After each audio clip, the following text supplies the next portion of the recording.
Despite what we were led to believe from the movie The Greatest Showman, P.T. Barnum was actually kind of a dick. Apparently back in 1850, he got a hold of a bunch of blank telegraph dispatches and sent fake messages to his entire cast and crew. Some of the fake messages were supposed to be from other competing shows, offering Barnum's people a lot more money if they left Barnum to go work for these competitors. He sent one of his guys a message saying that his wife had given birth to their twin boys, which he was expecting, and he sent another guy a message saying that his home in Connecticut had burned to the ground.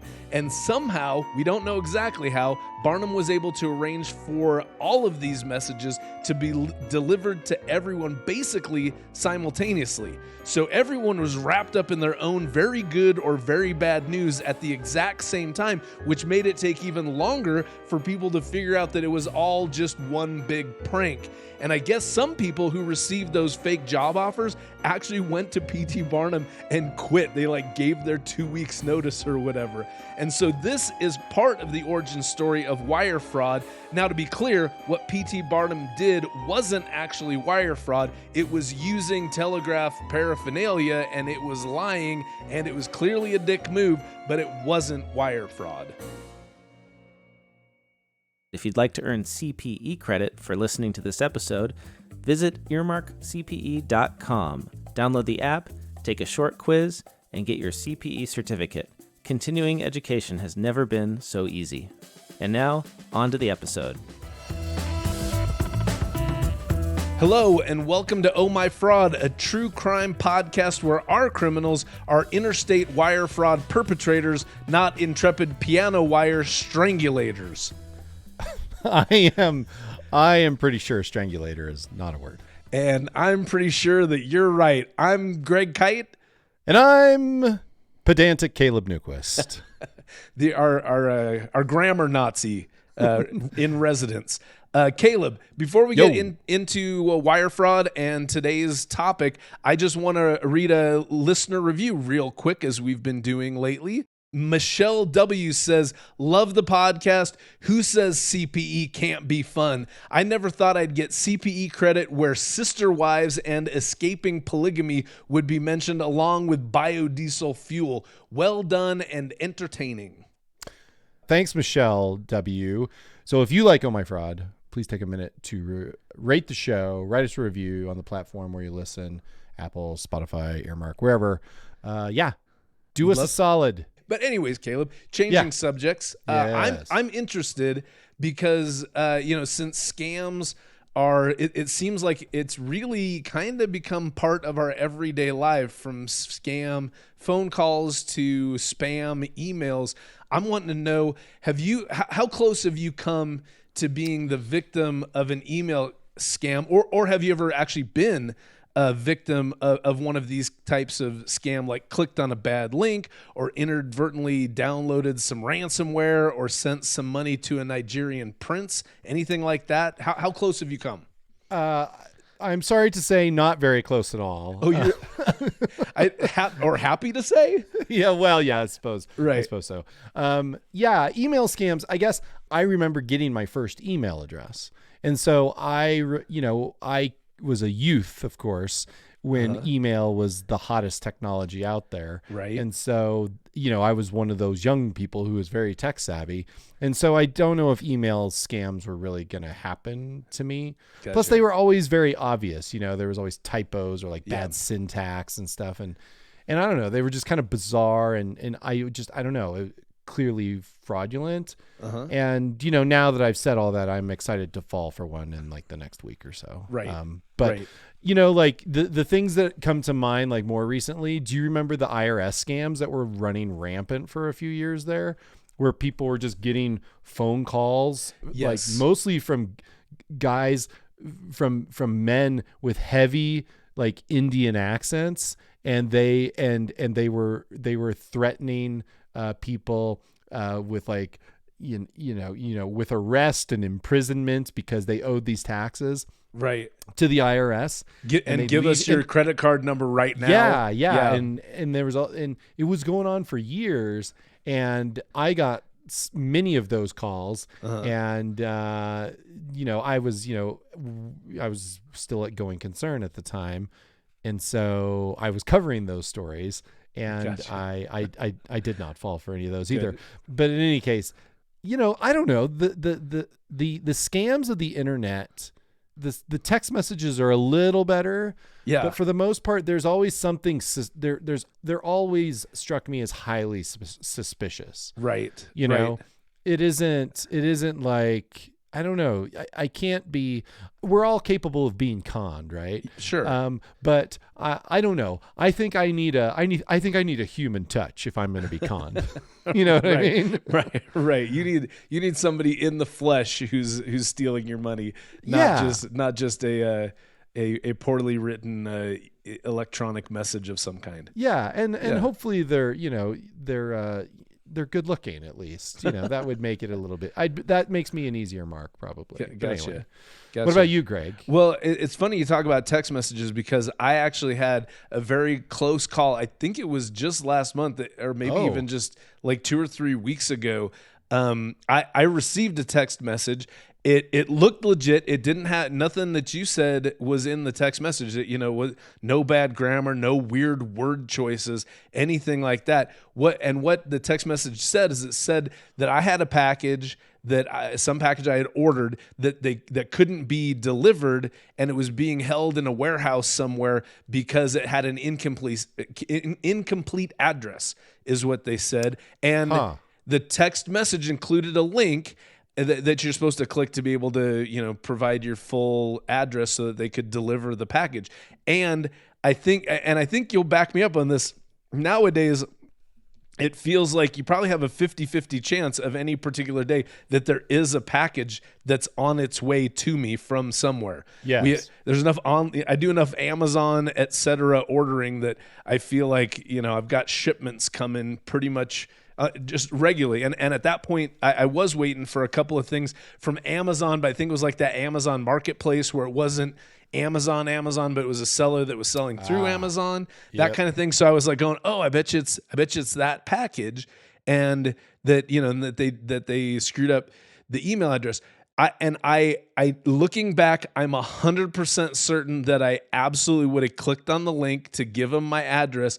The only thing that stopped me was that the link in the text message wasn't like hot, it wasn't like underlined and in blue text instead. And they had direction. They said you needed to copy and paste that link into your browser. And even with that, because I think what you're saying is you would have been like, that's it, this has got to be fake. Me, my first thought wasn't, this is a scam. My first thought was, well, they made this inconvenient for me. These guys suck at this. Right. Their customer service could go up a notch. But because I wasn't in a place where I could copy and paste the link into a browser, that bought me enough time to just like think through what was happening. And so in those, in that little bit of time that it bought me, I thought, I've ordered tons of stuff from Amazon, and Amazon clearly has my correct address because of everything that got delivered easily without being held in a warehouse for an incomplete address. And I know third-party sellers print shipping labels. They don't just look at the screen and write down my address onto the front of a box. So there's no user error involved. And that's finally when I was like, this text is bullshit. And the text was probably some sort of dangerous link. And I seriously had like a few kind of, just dodge that one, because I realized just how close I'd come to getting had. Yeah. These kind of digital fraud, they need like some good product managers. They need some people to be like, okay, guys, look, this is what people expect, you know? Exactly. And so if you really want it to work. And like I said, if they did that one tweak where the link was hot, I think I would have done it. So close. And the reason that we're talking about all this kind of stuff is because it all falls under the umbrella of wire fraud. We've been interested in learning more about wire fraud since our second episode, Friends with Mutual Benefits. That's the title, episode 2, where the guy behind a weird insurance settlement called viatical, they're called viatical settlements. He ran a Ponzi scheme, but he was charged not with theft, not with securities fraud, but with wire fraud. Yeah, and we couldn't quite figure it out. And I think if my memory's right, after we taped that episode, we were both kind of like, why wire fraud? And at that point we were like, we need to know what wire fraud is. And so now 40 something episodes later, we're finally getting around to doing our homework of unpacking the history of wire fraud.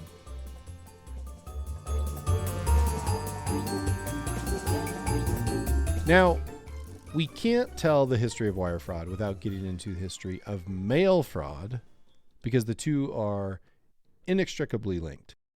The United States Postal Service was established not in 1776, but in 1775 by the Second Continental Congress. So technically, the U.S. Postal Service is older than the United States, which... Did you know that, Greg? I didn't know that. I did not know that. I didn't think that was possible. I didn't think it would be possible. How could that be possible? But it kind of makes sense. I guess it kind of makes sense. Sure. Yeah. And I think they're still using a lot of the same methods, to be honest. Right. Yeah. I agree. Over the next 100 years or so, mail fraud was born and grew and began to impact a whole lot of people. Typical mail fraud schemes in those days were promises of land, lotteries, and gifts. Kind of along the same lines as the whole, Nigerian prince scam. Yeah. In order to get the land or the lottery winnings or the gift, you had to pay a fee or a tax of some kind. Then the scammer pocketed the fee or the tax, and you never got your land or lottery winnings or gift. Which is crazy to me because that is exactly, like you said, that's the formula for the Nigerian prince scam. Yeah. So it's just now they're sending emails instead of sending, a 1980s handwritten letter that took 4 weeks to get to you through delivered by Pony Express. Paul Revere. Someone far less heroic than Paul Exactly. Revere. Yeah. Right. Yep. Anyway, finally, Congress passed the federal mail fraud statute in 1872. The statute stated that, quote, any person within or outside the United States who had intentions to use the mails, yeah. Sure. All of not just any of the mails. All the mails. Intentions to use the mails to defraud another shall be charged with a misdemeanor and fined or imprisoned, end of quote. This, for the first time, gave postal inspectors the ability to federally prosecute fraudsters. Right, which is interesting because I think and that I think the emphasis there is that these crimes could be prosecuted at a federal level at that point, right. Which makes sense because the post office is a federal organization. Yep. So if you're interstate activity. Yeah. Exactly. So right. So it's not that this stuff was necessarily legal, but it was just a state. It was kind of the patchwork state by state. What could you do? And I think part of the problem too is since the Postal Service, like we said, is an interstate business, if you had a fraudster in one state and you had the victim in another state, then whose jurisdiction and what can happen there, and just all of the difficulties of having, the different states that were in statehood at that point in 1872, and how to reconcile all their various laws and jurisdictions must have been a hassle. To hell with all of that. Just to hell with all that. Yeah, let the feds do it. Exactly. We got a solution now, and like you said, it only took 100 years to get it. Right. So now the telegraph was invented in 1837, 35 years before the mail fraud statute was passed into law. So that's why Section 301 of the mail fraud statute specifically prohibited use of telegraph communications to promote fraudulent transactions. The statute uses the term, quote, the wires instead of, quote, telegraph. I'm doing air quotes. You can hear them. I know you can. I could hear them so clearly. Which explains the origin of the term wire fraud. It also allowed the statute to be more broadly applied to include telephone fraud, even though the telephone wasn't invented until 1876. Now, right. I have to say, there are people alive today who think that the Constitution is the same document today that it was in 1776 or 1787, whenever the hell it was, it came into existence. And yet they had the foresight in the 19th century to write a law that would allow for frauds, to cover frauds using devices that had not been invented.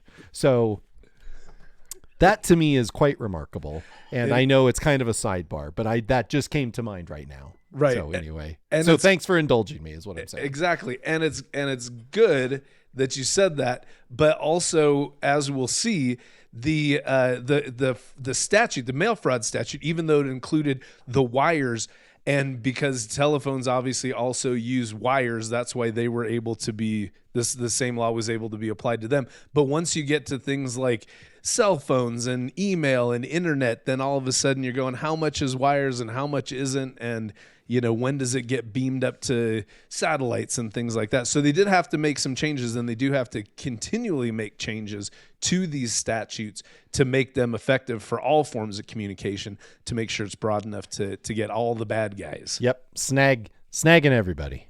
Exactly. So, according to the statute, there are 3 necessary elements required for something to be considered mail fraud or wire fraud. Number 1, the intent to defraud. Right. Good one. Yep. Well, Good which is kind of ties back into the P.T. Barnum story. That's why that wasn't fraud, because he lied, but he wasn't trying to steal anybody's money. Right. So he had no intent to defraud. Right. 2, false representations that were material to the scheme to defraud. Mm-hmm. And 3, transmission of the material misrepresentation by mail or wire. So we found a great story about a guy with a great name. His name was Soapy Smith. He went by Soapy Smith. His birth name was Jefferson Randolph Smith II, which... yeah, go by Soapy, please. Exactly. Yep. Yep. Just like we had President Soapy Clinton. Yes, that's right. So back in the late... it was in the late 1890s, Soapy Smith opened a telegraph office in Skagway, Alaska. Now, if you're not familiar with the geography of Alaska, I am not either. Skagway was this town that gold prospectors would regularly pass through on their way to the Klondike Gold Rush. And so Soapy would charge these prospectors $5 to send a telegram over his telegraph service. But, and here's the rub, Soapy didn't have a telegraph. Hey. What he had was he had a guy sitting at a desk. I'm envisioning him with some sort of visor and his head down, and he was clicking away at something that kind of looked like a telegraph, but was not in fact a telegraph. But it was hooked up to, as the story goes, about 50 feet of wire. But again, more rub. That wire wasn't hooked up to anything. It just like trailed out into the next room or something. Fantastic. Like that. Yep. Fantastic. And so, but listen, so what Soapy found was that people sending telegrams always were hoping that they would get a telegram in reply. And so Soapy started not just sending fake telegrams, but he started telling them to come. It's like, come back in an hour or so, and I'll tell you if you got a reply. And they'd come back, and sure enough, there was some very sweet, pleasant reply waiting for them. But Soapy would tell his victim that the replies came collect, and so they'd have to pay him either $10 or $15 just to get these fake replies to fake messages that never really went out. And Soapy went even further, where he would end every fake reply with a please send money kind of sentiment. So then if these guys did send money, Soapy would just pocket that too. So almost everybody who came through Soapy's telegraph office was probably swindled out of at least $15, likely more. And I did the math to adjust that for inflation, and $15 back in the late 1890s would be the same as about $550 today. So Soapy was making some good money. Interesting side note, Soapy died when a disgruntled customer shot him down. Yeah, that seems about right. It's no surprise that was coming. It's also one of those things where, in the gold rush days, they're like, the people looking for gold didn't get rich. the pick and axe guys are the ones that got Yep. rich, but Yep. also the guys with the phony telegraphs probably also got Right, rich. It right. seems. Which also just sounds so funny where it's like, hey, your job is to just here's a stapler and your job is to just click Yeah. this stapler and don't look up. But Yep. but wear a bow tie and wear a visor and click a stapler and that's your, and it's like that's what I'm doing. It's like just shut look up. like you're concentrating. Exactly. A lot of concentration. Exactly. So, just to be clear, though, this story doesn't actually qualify as wire fraud. I think. What? I Come on. think this isn't technically wire fraud because although A, Soapy had criminal intent to defraud, and B, Soapy did make false representations, he never actually used a telegraph to communicate those material misrepresentations. He told his material misrepresentations to his victims' faces. The current wire fraud statute is basically the same as the mail fraud statute, except it applies to schemes where the false or fraudulent pretenses are, quote, transmitted by means of wire, radio, or television communication in interstate or foreign commerce. If convicted, the perpetrator can be fined and imprisoned up to 20 years, but it's 30 years if you're wire frauding during a presidentially declared disaster or emergency, like a pandemic. Or a hurricane? Okay. Yeah. All right. The current statute is broad enough to cover the internet and email. It is kind of fun to think about the irony of how much wire fraud one could commit using a wireless device. I mean, you mentioned this earlier, Greg, but like technically, if you're going to get literal about the interpretation, then Right. yeah. Yeah.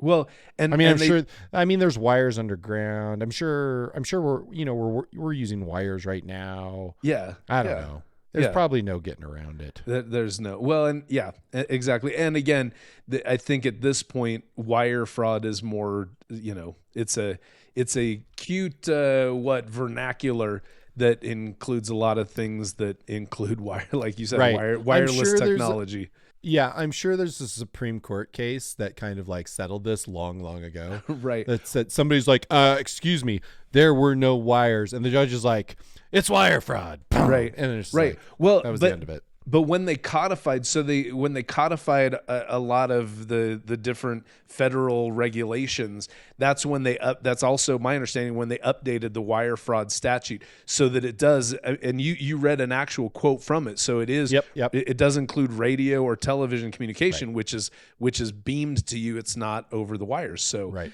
it's explicit in there. And like I said, I think that they continue to update the statute.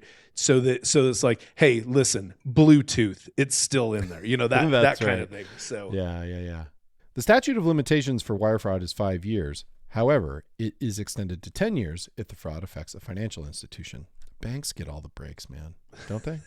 they do. Well, and again, as we'll see in a second, there's a lot of fraud that includes banks. Yeah, financial institutions. What broadly. did Chris Marquet say? That's where the money is. Yeah, right. that's it. Since mail fraud and wire fraud statutes are exceptionally broad and have a long statute of limitations, they make prosecutors' jobs easier.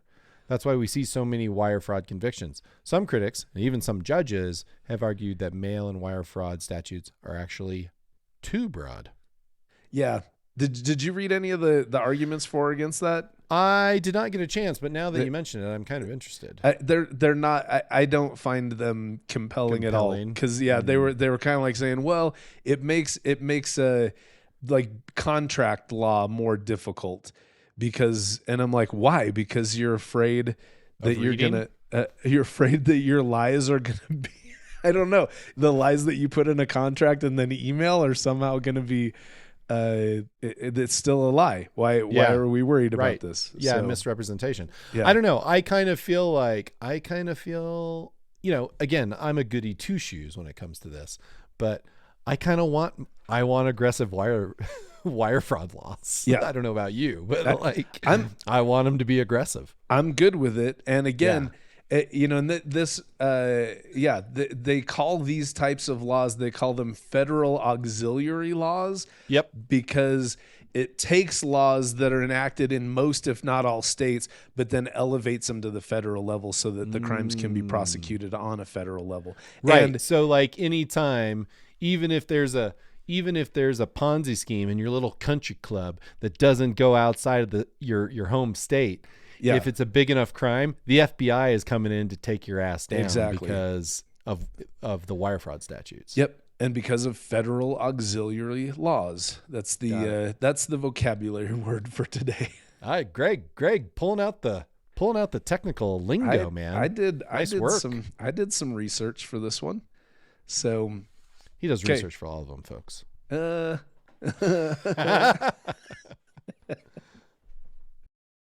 So, Caleb, of all of the fraud cases that we've covered on this podcast, this isn't an exhaustive list, but here's a bunch of the ones that we've covered that resulted either in mail fraud or wire fraud convictions. And just to be clear to the listeners, we are going to be engaging in some heavy speculation because, again, it would have taken just a ridiculous amount of research, and it might even be impossible to find exactly how wire fraud charges were like ham-fistedly crammed into these different cases because we weren't in the court, and short of a transcript of an entire hearing, we might not be able to figure that out. We're not prosecuting attorneys, Greg. We're not DAs. We're not assistant U.S. attorneys. We're none of those things. And we weren't part of the teams that were prosecuting these cases because, as you'll see as we go through this, I'd say the majority of them were seeing the fraudster who's pleading guilty to wire fraud cases. So in that case, it didn't even get... I'm sure it was spelled out there, but it wasn't. They were just like, how do you plead with wire fraud? And they go guilty. And you go, okay, then we're good. Then we don't have to get into the nitty gritty of how we got there. So, right. But it's also, the speculation's going to be pretty fun, I think, Caleb, because a lot of these cases, it's not real clear how you get from the crime to wire fraud, but we're charge of wire fraud. But we're up to the task. We're gonna try. Right, we're gonna give it our best shot. Some of these are easy. So, starting with our very, very first episode we ever did, Gilbert Michaels. He was the printer toner pirate king, and he was convicted of mail fraud, but strangely not wire fraud.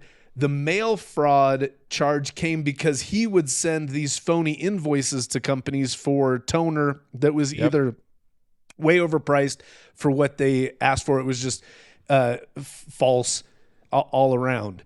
It was interesting that it wasn't wire fraud because if you remember, there was they did kind of a boiler room sort of situation. Yep. So they had people who would call and would just aggressively harangue these secretaries in these public schools for orders for toner. And you need the ink, lady. Come on. Exactly. And so here's my guess is that they weren't able to get, not that they weren't able to get wire fraud charges to stick, but that wire fraud was probably a harder case to make because with the telephone, it's highly unlikely when this was happening that people were actually recording the phone conversations, where instead someone could just go to court and say, here's evidence A, it's a fake invoice. And they go, yep, that's what that is. Mail fraud done. Right. Slam dunk. Next case. Next case. Oh, next case. Next case. The Honorable Reverend Jim Baker. Honorable? Sure. He was from that was our episode 11, our pod, the episode on religion and fraud. Yep. Jim Baker was indicted on 8 counts of mail fraud and 15 counts of wire fraud. The current wire fraud statute specifically covers television. As you may or may not remember, Jim Baker was a famous televangelist. Yep. He's still alive? That's true. Yeah, and he still does it. He's still on TV. Yep. Anyway, he as I recall, Greg, that was an investment scam. Yes, because they were selling timeshares essentially, right? Basically, it was kind of a weird bastardization of timeshares, because what they did, if you gave a donation towards this heritage village you got or something the vacation. like that, then yeah, if you give a large enough donation, they'd give you a certain number of nights to stay per year. Yep. And what was awesome was they gave so many people gave these $1,000 donations that they didn't have enough room to house all of them in a year. Right. So like they would have needed a hotel the size of Texas or something like that. Something like that. Yeah. Like to make good on all the donations. Exactly. And again, he asked for those donations on the TV. And if you've ever been, anyone who's ever donated to really any kind of, I guess, really any charity at all, you end up getting just so much junk mail from them in the United States Postal Service. And I know that's the case for him. And so I'm sure that he sent out lots and lots of letters to people asking for those same donations for the same benefit to them. I guess the last thing that comes to mind for me in this case is, if wire fraud can be committed through the television, I mean, you would have to think that how can televangelists even be on TV? Yeah. Well, I think it's because it's hard to quantify blessings. You send in the money and God will send you blessings if it's according to his will. So there's a lot of fine print that I think they put in there to kind of keep them out of the FBI's crosshairs. Oh man, that must be the lawyers that have to write that fine print. Yeah, they must get a kick out of that. It must. Yeah, that's a job I don't want. The next case that we're going to talk about with wire fraud was Michael Mann. He was the guy behind the My Payroll HR fraud in episode 15. And he pleaded guilty to one conspiracy to commit wire fraud amongst a myriad of other things that he pleaded guilty to. So if you don't remember, what he did is he created fake invoices in order to create fake accounts receivable balances for his businesses. And then he would go to banks and he would get the banks to loan him real money using the fake accounts receivable as collateral. Yep. And this is one of those things where you go, okay, so far I see what he did, but I don't see the wire fraud. It's not like in your face, not like a televangelist using a television. What if he faxed over the applications for the loans? That's exactly what I was thinking too. Yeah. Is that, maybe he emailed emailed him. Yeah. This wasn't that long ago. Nope, so he could have emailed him. Exactly. So he could, or I don't know if they had most accounting firms nowadays will have like a secure portal. I know my bank, I work closely with a bank for my day job. They also have a secure portal where we can electronically deliver documents back and forth. So that would all be, since the internet, like we said, internet and email are concluded under the broad but also very specific statute of wire fraud. So yeah, anything you deliver electronically is gonna, if it's a lie, that's wire fraud. You're going down. Yep. All right. Charles Percher from episode 19 about employee leasing companies, aka PEOs. Yep. He pleaded guilty to mail fraud. Instead of remitting $133 million of Social Security and Medicare payments to the IRS on behalf of his customers, he just kept the money. I just love, those are my favorite frauds, to be honest, where it's just like yoink. Right. It's a yoink fraud. Yeah. Don't worry. I'll pass this on to the parties that need it. Yeah. Yep. If he mailed any W-2s with false information to his clients via the U.S. Postal Service, then he committed mail fraud. Yep. Yes, absolutely. Absolutely. And those, no doubt. And that's why, because I think when I think about that, the W-2 would say we remitted this much FICA on your behalf to the IRS, and that's the material misrepresentation. So, and that was sent in the mail. So yeah, that makes sense. This one's another one that was a little tricky for me to nail down. Cody Easterday, the ghost cow rancher from episode 27, he pleaded guilty to wire fraud. And it was a pretty complicated case. It's a very interesting story. If you haven't listened to episode 27, I highly recommend it. But one of the things that got him in trouble was he was speculating on livestock futures on the Chicago Mercantile Exchange. And the Chicago Mercantile Exchange, it's gonna limit you on your losses that you can take on the exchange, but it gives exemptions based on people's financial statements. So he would submit falsified financial statements to the Chicago Mercantile Exchange.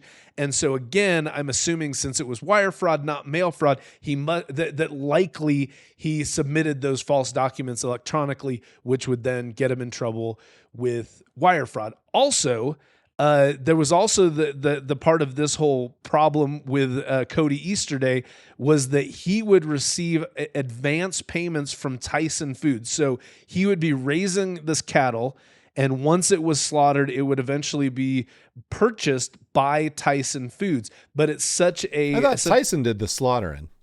And maybe Tyson did do the slaughtering because he was a feedlot. He was what do they call it? Finishing operation. Yep. And so basically after the cattle was weaned or something like that, from weaning till slaughter, he'd make sure that he'd fatten them up for slaughter is what he'd do. And but Tyson would basically front him the money for his inventory to make sure that he could get it to them, and then they'd pay him, a little bit more or whatever once they actually got the cows. But he was sending a Tyson fake invoices saying, "Hey, I bought another 100 cattle," and they'd go, "Cool, here's your advance." And he never really bought that cattle. They were just giving him money for nothing. And one day they showed up at his farm to say, "Hey, where's all those cows?" And he goes, "Yeah, I don't have those." And that again, just so I love a story where somebody just shows up one day looking for the thing. Like the Crazy Eddie stories like that too, where they're looking up and like, "Hey, can we see some of those TVs?" And like, "Sure, over here." Right. And like the boxes are fucking empty. Exactly. They're the best. And so again, with wire fraud, my other assumption is that he probably delivered those invoices to Tyson Food that would result in the advance payment to him. He probably emailed them, and so again, that's your wire fraud.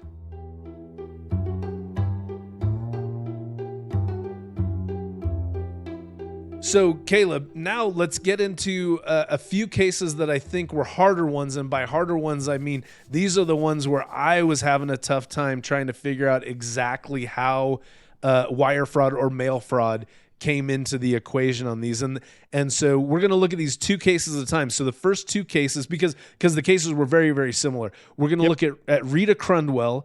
She was the quarter horse queen of Dixon, Illinois, who stole $53 million from the city. And that was from episodes 3 and episode 20.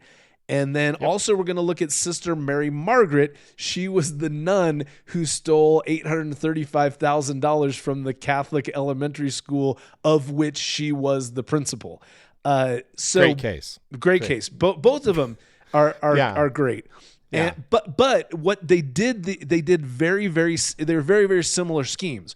Because what Rita did is she had these legitimate accounts that were part of the Dixon, Illinois city municipal government accounts, and then she opened another account that was presumably a municipal city government account, but she was the only one who knew about it, and she's the only one who had access to it. And what she would do is she would transfer money from the legit accounts to the secret account, and then from the secret account she would end up using that money just for her own personal, whatever she wanted, her horses, her RVs, those sort, her travel, her fancy parties, all that sort of stuff.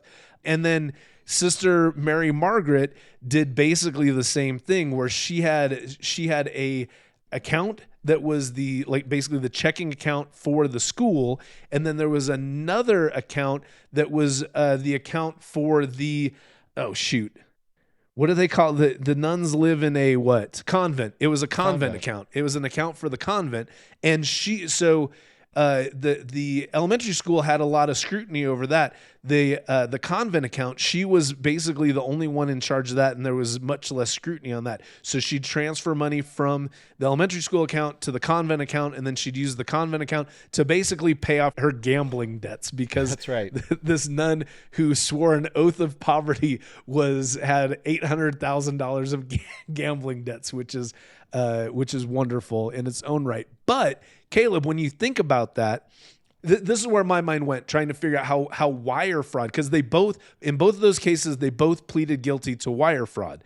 Mm-hmm. And the one thing I can think of is, it's like, okay, so if Rita was making the transfers from the legitimate accounts to the secret account using online banking, well, online banking is the internet. The internet is under the umbrella of wire fraud. Boom, that's where the wire fraud happens.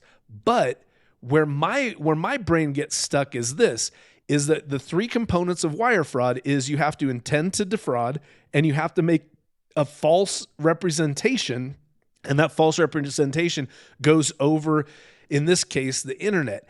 And I don't see what the false representation is just by transferring money from one account to another account.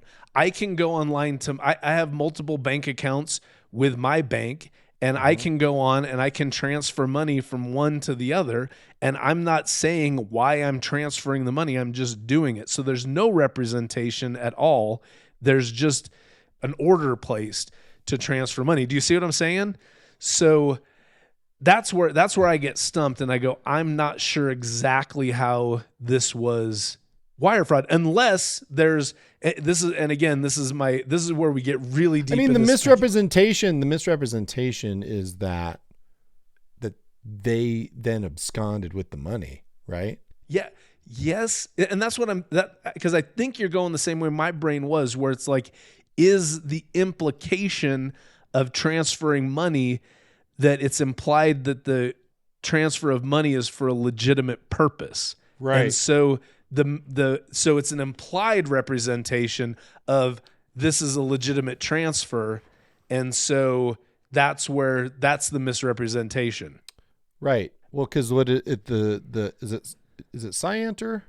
Yeah, scienter is the intent, the criminal intent. Yeah. And there is criminal intent there. Yes. Right? But yes.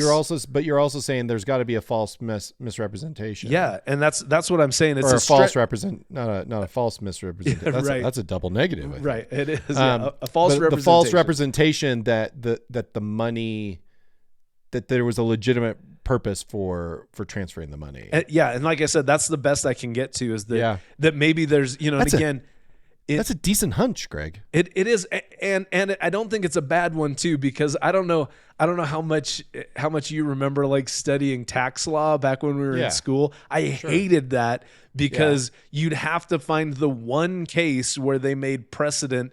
They set precedent for things like this. So if one case, a prosecutor convinced a judge that by making a transfer of money between, an online banking transfer, that you're implying that that's, exactly what we said, that was for a legitimate purpose, and that was the false representation. The judge buys it. Then from then on, anybody who does that, you're committing wire fraud based on case precedents. So that's the U.S. legal system. So that's where I can get to with Rita and Mary Margaret. Now let's look at Nathan Muller and Sandy Jenkins. Two great cases. Love them both. Great cases. Yep. Nathan Muller, he's the guy who stole $8.5 million from ING. Episodes 4 and episodes 28, where we actually talked to Nathan. Yep. We interviewed him. He pleaded guilty to mail fraud because he mailed checks from ING to himself and to his credit card company. And I totally remember that. It was, he did it all by snail mail. Yep. So pretty straightforward. Yep. Sandy Jenkins, he's the guy who embezzled over $16 million from the Collins Street Bakery in Corsicana, Texas. They make fruit cakes there, world famous fruit cakes that Greg and I have never tried and have never had sent to us by someone from the factory. Seems like that should happen. Should happen. Hasn't happened. Just waiting. Yep. Eventually. Anyway, episode 23. Sandy pleaded guilty to mail fraud. He sent checks in the mail from the bakery to his personal credit card company, just like Nathan Muller. But again, I think the material misrepresentation that's made just by sending a check in the mail, again, I think the misrepresentation is that it was under false pretenses, right? Okay. Like they're sending money through the mail to pay a credit card bill, right? And I think their own credit card bills. Yeah. That they don't have the authority to do that. And so therefore you got a false representation. Yeah. That's how I kind of see that. Yeah. And I it seems like those are, like we were saying, they're like parallel arguments, one for snail mail and one for electronic transfers, where it's like just by it doesn't seem like there's an explicit false misrepresentation by a check from a company being sent to some other place that it's not intended to go. But again, it must be like you're saying. What'd you say? Just because if you think about it, so what's a false representation? Yeah, false representation. Yeah. What is it? It's I guess that's true. If you think of those words, you're saying that it's a lie, right? Yeah, it's just a lie. It's that this, and again, I can easily see where you could build a case saying if you're requesting a check and authorizing a check from a company that you work for to be sent to another entity, there's an implied representation that that's for a legitimate purpose, expense, a legitimate purpose. And so so it's a false. It's not a false statement. Maybe that's where I'm getting hung up. Is that when I think false representation, I'm thinking false statement. Oh, yeah. No, I don't think so. I think it's an implied representation by the action. Yeah. Right? Yeah. The action of authorizing a check, executing the check, that implies that you have the authority to do those things. Yeah. And they're for a legitimate purpose. And in each case, they were not. Yeah. Yep. Okay. I think I'm convinced. I like it. But again, just disclaimers upon disclaimers.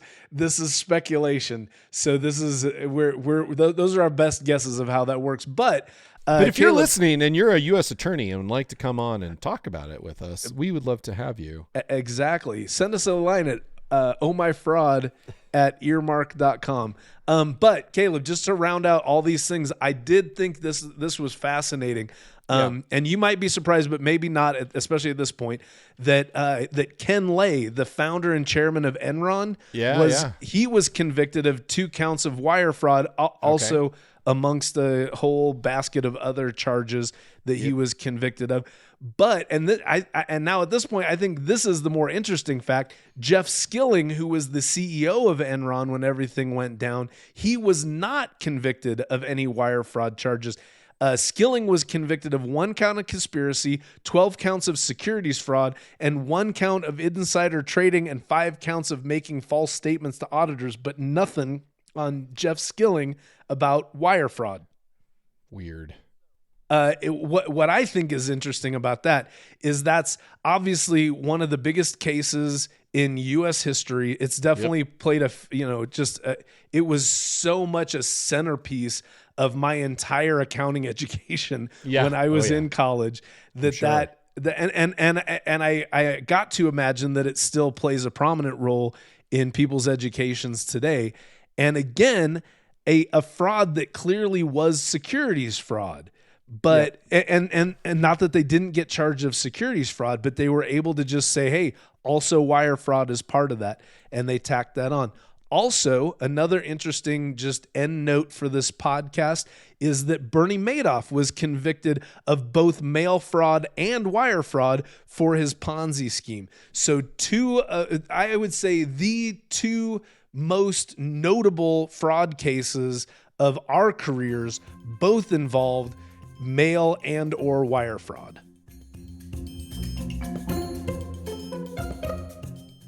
All right, Greg. Did we learn anything? Which I think is a funny question because this whole thing felt like a book report where I was we were telling what did we learn? Yeah, everything was things that we learned. But I guess just to wrap up my thoughts, we started this by saying we were interested in what wire fraud was because we were seeing it come up in so many of the cases that we covered. And the reason so many fraudsters are charged with wire fraud is because it's really broadly written. It's very easy to prove. And as we said a couple times already, in today's technological environment, it's almost impossible to not communicate some false representation electronically, which is going to get you in trouble with wire fraud. What about you, Caleb? What was there anything particular that stuck out to you that was a real light bulb for this podcast? I don't know. I think I should do some reading up on this Soapy Smith guy. That sounds like a fun. There were some great stories that got unearthed from this one. Yeah. What do I think? I think what I learned, and I mentioned this earlier, is that the statutes are written in such a way, and the interpretations of those over the course of time, and the case law, not to be throwing out like the fancy words, but like the case law, I mean, it really I think prosecutors have a lot of tools for pursuing white-collar crimes because of these statutes. And it's I don't know, man. I don't like it's just so easy to prove because it's all right there. You can have the communications, especially like these days, like all the emails there. They just have to subpoena Google, and they probably don't have to subpoena Google. They probably just say, "Hey Google, we think a crime was committed. Can you give us the shit?" And they'll just hand it right over, Right. I mean, maybe they don't. I don't know. Yeah. But like between that and then the paper trail of how the money moves, it's just all there. Yeah.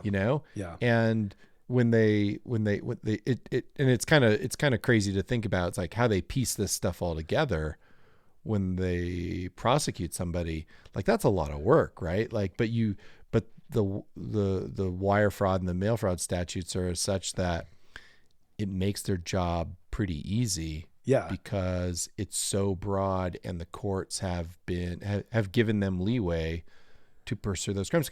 I guess I would say again, what I said earlier is that I think now knowing what I know, I want my wire fraud laws to be aggressive. Yeah.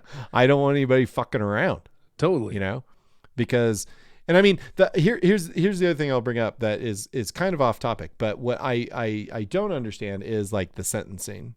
So like a lot of the cases that we listen to, some people steal a lot of money. Some people steal a relatively small amount of money. They all get charged with wire fraud, and they get very long prison sentences in some cases. Right. You have violent criminals who end up in prison for, less time. Yeah. And that's the kind of thing that I'm always puzzled by is just like, well, are we just pulling these sentences out of our asses? Right. Like, I don't know. But that seems like something that we've circled back around to a lot when we really get deep and reflective on the podcast, is like, what is justice? Just in general, and how, if somebody stealing money and being locked in a cell, those are two very different things. So it's hard to really have a concrete feel on what is justice and when is it served. Right. I did think I liked what you said about the prosecutors having a lot of tools in their tool belt to go after white collar crime. And I would say that the wire fraud statute is basically the Phillips head screwdriver of that tool belt, because it's like, you can use that on every, Well, not only anytime like you need tools, you need a Phillips head screwdriver. Oh my God! It's like we've got a Milwaukee ratcheting screwdriver in our garage, and it is one of the useful tools I've ever had. It's I mean, like we use it so much, and it's like that is kind of the wire fraud statute. Right. And the one reason why, and this, I don't know, this might just be me being jaded, but the one reason why I think Jeff Skilling didn't have wire fraud as one of his charges is I think they kind of looked around each other and said, "We got enough on this guy, right? Yeah, we got him. Do we need to do wire fraud too?" And they're like, "No, we got plenty. We got plenty. Forget wire fraud. We're good to go." So, well, all right. That's it for this episode. Remember, even in the 21st century, carrier pigeons are still considered the all-around best way to avoid wire fraud charges. And also remember, if P.T. Barnum hands you a telegram, you tell him to cram it up his ass. If you want to drop us a line because you are a prosecuting attorney and want to tell us everything that we got wrong in this podcast, we would love to hear from you. Please send us an email at ohmyfraud@earmarkcpe.com. And Caleb, where can people find you out there in the internet? I'm on the website formerly known as Twitter at Newquist, and also LinkedIn /Caleb Newquist. Greg, where can you be found? I'd say Orem, Utah, right? Orem, Utah. Yeah, just come to Orem and shout my name loud. I will hear it and I will come find you. Also, at this point, I'm so tired of Twitter. I barely get on there.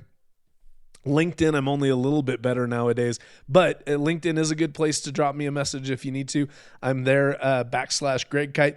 You can also just send me an email, greg@gregkyte.com. Pretty easy. Oh My Fraud is written by Greg Kyte and myself. Our producer is Zach Frank. If you like the show, rate it. Rate the show, write a review, share it with a friend, and subscribe on Apple, Spotify, wherever you listen to podcasts. And if you're an accountant and you need CPE, this episode, I don't know when this episode will drop. This episode will drop soon-ish. And even if it doesn't, accountants, you need CPE. So get some CPE by listening on Earmark. Did I finally say it? Earmark, CPE. Get some CPE on Earmark. I should stop talking. It's so easy. Yeah, it is easy. Yeah. As easy as wire fraud. I'd say even easier than wire fraud? It's easier than wire fraud. All right. Join us next time for more average swindlers and scams from stories that will make you say, "Oh, my fraud." My fraud.